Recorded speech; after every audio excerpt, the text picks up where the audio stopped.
Have a good day viewers. আজকে বিরিয়ানির সাথে আমরা যে কাবাবটা খাই তা করে দেখাবো। আমি আমার মতো কাবাবটা করে দেখাচ্ছি। আপনারা কিভাবে কাবাব বানান তা আমার সাথে অবশ্যই শেয়ার করবেন। পেঁয়াজটা একটু কেটে নিলাম আর রসুনটা গোটায় দিয়ে দিলাম। তার সাথে ভিজিয়ে রাখা ডালগুলো দিয়ে দিলাম। আমি বানাবো মাটনের কাবাব, তাই মাটনটা ভালো করে ধুয়ে তার সাথে মিক্স করে নিলাম। এরপর একে একে নুন, হলুদ, মরিচ, গরম মশলা, জিরার গুঁড়ো সব মিলিয়ে ভালো করে মিশিয়ে নিলাম। একটু ভালো ফ্লেভার আসার জন্য ম্যাজিক মশলা দিয়ে দিলাম। তারপর সব কিছু প্রেসার কুকারে দিয়ে দিলাম যাতে সময় কম লাগে আর মাটনটাও ভালোভাবে সেদ্ধ হয়ে যায়। আজকে দুটো রেসিপি দেখাবো।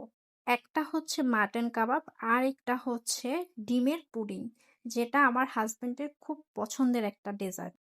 3টা সিটি দেওয়ার পর প্রেসার কুকারটা নামিয়ে নিলাম।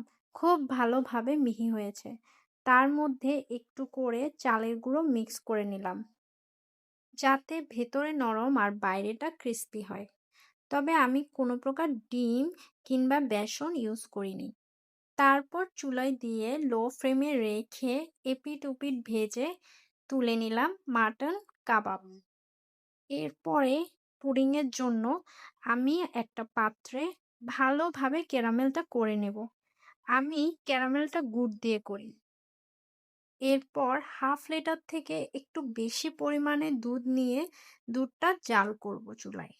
দুধটা একটু ঘন হওয়ার জন্য তার সাথে আমি চিনি আর দুধ পাউডার মিক্স করেছি আর তার সাথে 4টা ডিম অ্যাড করেছি। চিনিটা একদম মাইল্ড টেস্টে রেখেছি যাতে খুব বেশি কড়া না লাগে। তারপর ভালো করে দুধগুলো ঠান্ডা করে ডিম আর দুধ ভালো করে ফেটিয়ে নিয়েছি। তারপর মিশ্রণটি ক্যারামেলের পাত্রে নিয়ে ক্যারামেলের পাত্রটি ভালোভাবে ট্যাপ করে নেব যাতে ভিতরে কোনো বাবেল না থাকে। এরপর প্রেসার কুকারের উপর পানি দিয়ে তাতে এই পাত্রটি দিয়ে ভালোভাবে ঢাকনা দিয়ে দেব আর তার উপরে পাথর দিয়ে চাপা দেব যাতে পানিগুলো ফুটে উঠলে পুডিংয়ের ভেতরে না যায়। আধা ঘন্টার মধ্যে আমার পুডিংটা হয়ে গেছে। তারপর নর্মাল টেম্পারেচারে রেখে ফ্রিজে রেখে দেব। ফ্রিজ থেকে নামানোর পর দেখি পুডিংটা ভালোভাবেই বসে গেছে।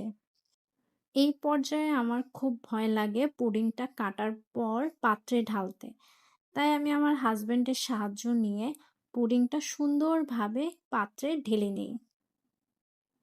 খুবই সুন্দরভাবে পুডিংটা বসেছে, তবে গুড়ের ক্যারামেলের কারণে উপরের লেয়ারটা খুব কালো দেখাচ্ছে, তবে খেতে তিতা লাগেনি। পুডিংটা খেতে সফট, সিল্কি অ্যান্ড ভেলভেটি একটা টেক্সচার এসেছে। আজকের ভিডিওটা এই পর্যন্ত। নতুন কোনো রেসিপি নিয়ে আবার চলে আসব। Thanks for watching. আর চ্যানেলটা ভালো লাগলে সাবস্ক্রাইব করে দেবেন।